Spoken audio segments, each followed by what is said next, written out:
Salut, c'est Luis Carlos et aujourd'hui, nous allons plonger dans le monde de la logistique internationale. À la fin de cette vidéo, tu seras incollable sur la procédure de livraison. Dans un premier temps, passons aux documents à voir avant même de penser à la logistique. Les documents requis pour importer votre marchandise depuis un pays en dehors de l'Union européenne vers un pays de l'Union européenne. Commençons par le numéro EORI. Ce numéro est indispensable pour toute personne ou entreprise souhaitant importer des marchandises dans l'Union européenne. Il peut être obtenu gratuitement sur les sites des douanes. Est nécessaire pour effectuer des transactions douanières. Il est recommandé d'entreprendre les démarches pour l'obtenir dès que possible. Ok? Il est très facile à avoir. Dans la vidéo, je vais vous montrer comment l'obtenir en quelques étapes simples. Le prochain document sera le numéro de TVA. Si vous êtes assujetti à la TVA, vous aurez besoin d'un numéro de TVA qui est important car il vous permettra de payer la TVA sur vos ventes et de déduire la TVA payée à l'importation. Il est important de disposer de ce numéro lors de l'importation pour faciliter le processus de déclaration. Ensuite, les certificats de conformité. Ces certificats varient en fonction du type de produit que vous emportez. En général, vous aurez besoin d'au moins un certificat de conformité attestant que votre produit est autorisé à être vendu dans l'Union européenne. Il est fortement recommandé d'inclure ces certificats dans votre cargaison pour éviter tout problème lors du passage en douane. Ok?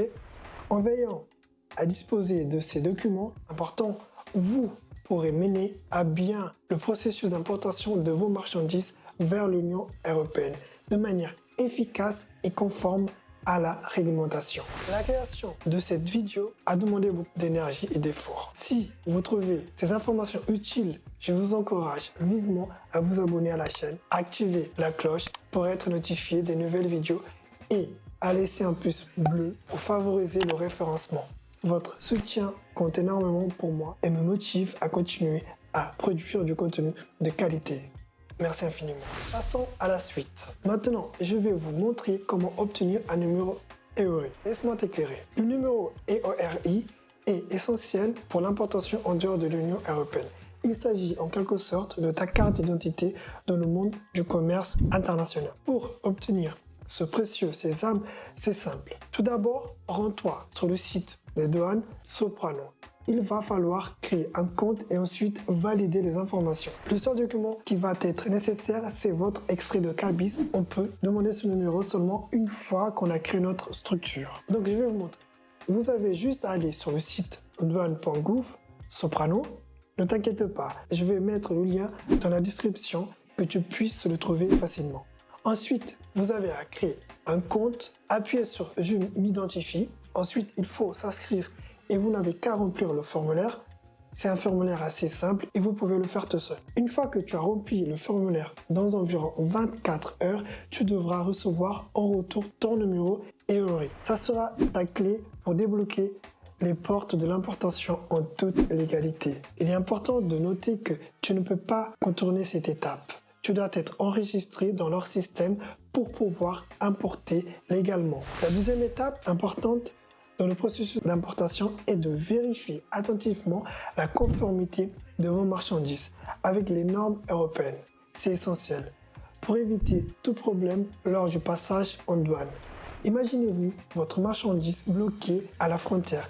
C'est non seulement une perte de temps, mais aussi une perte d'argent. Pour éviter ce scénario, assurez-vous de vérifier s'il existe des restrictions ou des normes spéciales à respecter pour votre produit. Très important. Concernant le transport depuis la Chine, il existe 4 moyens d'acheminer vos marchandises. Le fret aérien, le fret maritime et vous avez aussi la possibilité d'envoyer vos marchandises par la voie ferroviaire. Avant de vous expliquer en détail les différents moyens d'acheminer vos marchandises, laissez-moi vous parler d'un sujet qui arrive assez fréquent. Laissez votre fournisseur envoyer vos marchandises. Cette option consiste à confier la gestion de la logistique à votre fournisseur. Cependant, cette approche peut comporter certains inconvénients. Tout d'abord, votre fournisseur pourrait travailler avec un agent logistique. tiers, ce qui ajoute un intermédiaire et peut entraîner des coûts supplémentaires de plus. Vous pourriez ne pas obtenir les meilleurs tarifs et vous pourriez même vous faire arnaquer sur le prix. En outre, cette approche peut donner une image moins professionnelle de votre entreprise, car les grosses entreprises gèrent souvent leur propre logistique. Malgré ces inconvénients, cette option est la plus facile, car vous n'avez qu'à fournir l'adresse de livraison et payer la facture qui vous est présentée. Le mieux reste de gérer votre propre logistique. Bien que cela puisse être plus complexe, cela vous donne un contrôle total sur le processus. Vous pouvez choisir vos propres transporteurs, négocier les tarifs et avoir une meilleure visibilité sur les coûts. De plus, cela renforce l'image professionnelle de votre entreprise et peut vous permettre d'offrir un meilleur service à vos clients. Et lors de vos envois, vous êtes le seul responsable de vos envois de marchandises. Pour éviter d'éventuels problèmes, prenez toujours le contrôle de votre logistique. Cela évitera des problèmes pour votre entreprise. Maintenant, parlons des incoterms à connaître si vous travaillez avec des transitaires. Généralement, votre transitaire vous propose deux options. Le VDU, Delivered Duty Unpaid, signifiant que les frais de douane n'ont pas été payés et ça sera à vous de déclarer et payer les impôts d'importation. Ensuite, vous avez le DDP, Delivered Duty Paid, signifiant que les frais de douane ont été inclus dans les frais de livraison, donc le plus facile pour vous et pour votre transitaire. Ok. Maintenant, parlons pour ceux qui veulent envoyer leurs marchandises dans les entrepôts d'Amazon. Il est très important de se préparer avant d'entamer cette procédure de logistique. La première étape de la préparation de votre expédition pour Amazon consiste à imprimer les étiquettes FNSKU sur chaque emballage individuellement. Le FNSKU est un code barre unique qui identifie votre produit dans les entrepôts d'Amazon. Voici comment procéder. Tout d'abord, créez votre produit dans le seller central et créez le listing correspondant. Assurez-vous de sélectionner l'option expédiée par Amazon pour que Amazon gère la logistique de votre produit. Une fois votre listing créé et configuré pour l'expédition par Amazon, vous pourrez récupérer le FNSKU associé à votre produit. Une fois que vous avez le FNSKU, vous pouvez imprimer l'étiquette correspondante. Assurez-vous que chaque emballage individuel porte l'étiquette avec le FNSKU. Votre fournisseur sera en mesure de le coder si vous lui demandez. C'est essentiel pour permettre à Amazon de gérer efficacement votre stock et de suivre vos ventes. Parlons à présent des différentes méthodes d'envoi depuis la Chine. Tout d'abord, il y a le Air Express. Il s'agit d'un service de livraison ultra rapide, mais aussi le plus coûteux, par avion, proposé par des compagnies telles que DHL, TNT et UPS. Votre marchandise est expédiée directement vers votre adresse. Le Air Express est beaucoup plus cher que le fret maritime, de plus que 300%. Il s'agit de la solution grand public, la plus simple à utiliser. Le concept est celui du porte-à-porte, ce qui signifie que votre marchandise est prise en charge depuis la porte de votre usine jusqu'à sa destination finale, avec une livraison en seulement entre 8 à 11 jours. Le transporteur que vous choisissez s'occupera de toutes les étapes nécessaires pour transporter votre marchandise du point A au point B. Vous n'aurez qu'à vous acquitter des taxes d'importation et de la TVA une fois que votre marchandise arrivera sur le sol européen. En résumé, le Air Express offre une solution clé en main. Vous n'avez pas à vous soucier de quoi que ce soit. Cependant, gardez à l'esprit que cette option devient moins avantageuse lorsque vous traitez des cargaisons de plus de 200 kg. Okay? Ensuite, nous avons le Air Cargo. Avec cette option, votre cargaison est envoyée sous forme de fret aérien. Mais vous ne passez pas par des transporteurs comme DHL, TNT ou FedEx. Les transitaires expédient votre marchandise dans les avions cargo. Bien que cela prenne quelques jours de plus que le Air Express, cela peut coûter environ 20 à 30% moins cher. Cette méthode implique l'intervention d'un transitaire, également connu sous le nom de Freight Forwarder en anglais. Ce transitaire utilisera toutes les ressources à sa disposition pour acheminer votre marchandise du point A au point B, en faisant appel à des sous-traitants auprès de grandes compagnies de transport. Ces compagnies, bien que leur logo ne vous soit peut-être pas familier, valent souvent des millions d'euros. Ils opèrent aussi bien dans le fret aérien que dans le fret maritime. Ils utilisent plusieurs méthodes, par exemple à bord des avions civils que vous empruntez lors de vos voyages. Cela représente plus de 15% des revenus des compagnies aériennes. Il est donc important de comprendre que le air cargo fonctionne comme un service d'aéroport à aéroport. Vous devrez donc organiser avec votre transitaire la prise en charge de la marchandise depuis l'usine jusqu'à l'aéroport de départ, puis de l'aéroport d'arrivée jusqu'à la destination finale. Lorsque votre marchandise arrive à l'aéroport de destination, vous avez la possibilité, par exemple, si vous habitez à Nice, d'aller récupérer directement à l'aéroport de Nice. Cela peut vous permettre de réaliser des économies à condition d'avoir un moyen de transport adapté pour pouvoir récupérer la marchandise. Le délai de livraison est généralement de 8 à 11 jours, ce qui reste très rapide. Le prix au kilo varie entre 300% et 400% plus cher que le fret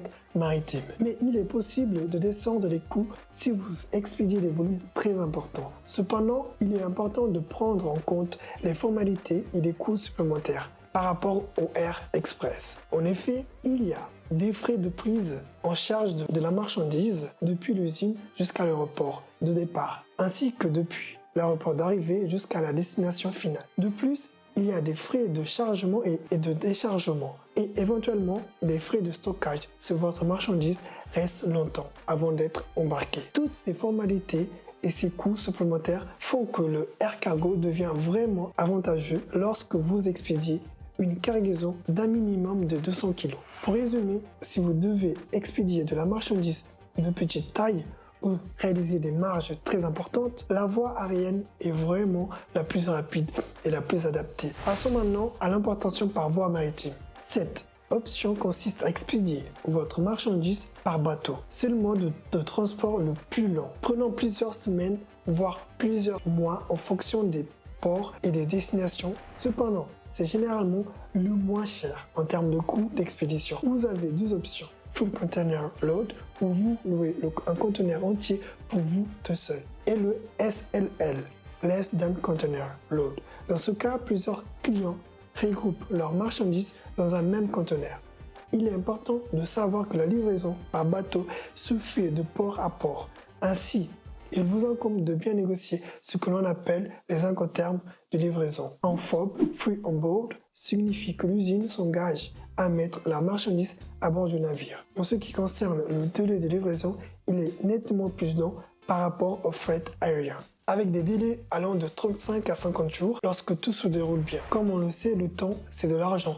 Ainsi, chaque jour où vous n'avez pas de stock représente une perte financière potentielle. Pour pallier à cela, une stratégie efficace consiste à envoyer une partie de votre stock suffisante pour couvrir environ 20 jours par voie aérienne, tandis que le reste peut suivre par la voie maritime. Par ailleurs, il est important de prendre en compte les formalités et les coûts supplémentaires liés au transport maritime. En plus des frais de chargement et de déchargement, il y a l'assurance et d'autres frais divers. Il est important de garder ces éléments à l'esprit au moment de prendre une décision. Quant au choix du mode de transport pour votre marchandise, en effet, même si le prix au kilo peut sembler avantageux, une fois tous ces frais pris en compte, la facture finale peut être élevée. Généralement, le transport maritime devient réellement intéressant à partir de plusieurs mètres cubes de marchandises. Ok ? Maintenant, passons au transport ferroviaire. Envoyer votre marchandise par train est une alternative en plein essor. Cela se situe entre le transport maritime et le transport aérien. En termes de temps et de coût, bien que plus cher que le transport maritime, c'est souvent la moitié, voire le tiers du prix du transport aérien. Les délais seront entre 20 à 30 jours et ce mode de transport se développe de plus en plus. Mais sur le long terme, vous allez faire beaucoup plus d'économies par la voie maritime, donc attention à vos marges. Le choix du mode de transport dépendra de votre budget, de vos contraintes de temps et de la destination de votre marchandise. Prenez en compte ces facteurs pour choisir celui qui répond le mieux à vos besoins. Je tiens à attirer votre attention sur un point important. Lors de l'établissement d'une cotation, une partie est en dollars lorsqu'il s'agit de transactions en dehors de l'Europe et une partie sera en euros une fois que la marchandise est arrivée en Europe. Il est également essentiel d'être extrêmement vigilant quant aux modalités convenues avec votre transitaire. Par exemple, l'indication Ground Floor Without Handling signifie que les marchandises seront livrées devant la porte de l'immeuble, mais qu'elle ne sera pas déplacée à l'intérieur. Ces petites nuances pourraient avoir des répercussions si vous n'êtes pas préparé à recevoir une telle quantité de marchandises. La vidéo touche à sa fin et j'espère sincèrement que vous avez apprécié son contenu. N'hésitez pas surtout à vous abonner à la chaîne car je prépare déjà d'autres vidéos axées sur le business en ligne, sur Amazon FBA, sur le développement personnel, etc. Si vous rencontrez des difficultés ou si vous avez des idées de contenu à partager, je vous invite chaleureusement à les exprimer dans les commentaires. Votre feedback est extrêmement précieux pour moi. Je vous dis donc à très bientôt pour une nouvelle vidéo. Merci beaucoup. Merci infiniment pour votre soutien. À très vite. C'était Luis Carlos.